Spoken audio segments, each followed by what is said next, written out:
Hey Astros fans, welcome to today's edition of Extra Innings, the Astros Fans UK next day recap on Astros ball games.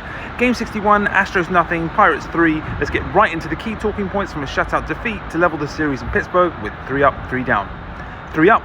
Leading off, Jeremy Pena. JP3 enjoyed a night where precious few of our bats did, with 2 hits including a 2-out single in the 3rd and a lead-off double in the 6th.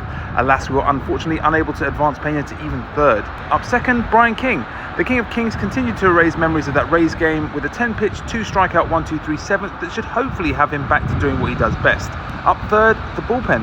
Indeed, it was a good game for the bullpen in general, as Stephen Urquhart produced a hitless 1 2/3 innings in the 5th and 6th, while Bennett Sousa also produced a 1-2-3 inning in the 8th. Unfortunately, there wasn't much else to shout about. 3 down.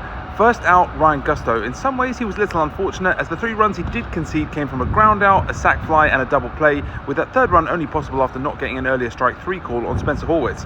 However, on the other hand, in giving up 8 hits and 2 walks over just 4 in the 3rd innings, you could also argue the damage could have been worse. Gusto was the architect of his own problems in the 1st inning, with those 2 walks contributing to a bases-loaded situation he escaped, but the main problems are that he isn't displaying the same command that he initially was out the bullpen, and he isn't really giving us enough length as a starter. Second out, the offense. A small sample size to go off, but after we were clinical to defeat Paul Skeens in the 1st game, we were unable to do so versus neither the, I think it's fair to say, lesser heralded Mike Burrows, nor the Pirates bullpen. Too many straightforward outs and not enough pressure put on their pitchers, somewhat encapsulated by our bats only drawing 1 walk in the entire game.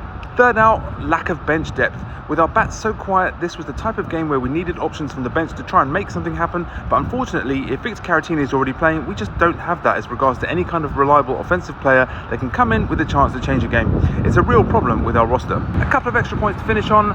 Low-key loss. One of those games where we just drift towards defeat. I think we're missing an X factor to fire things up a bit. And turn on the Framber signal again. Shine the Viper signal up into the skies once more following a defeat as we turn to Framber Valdez in the series decider, but it would really help if some bats could deliver as well.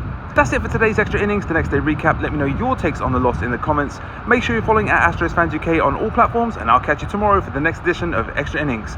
Go Stros!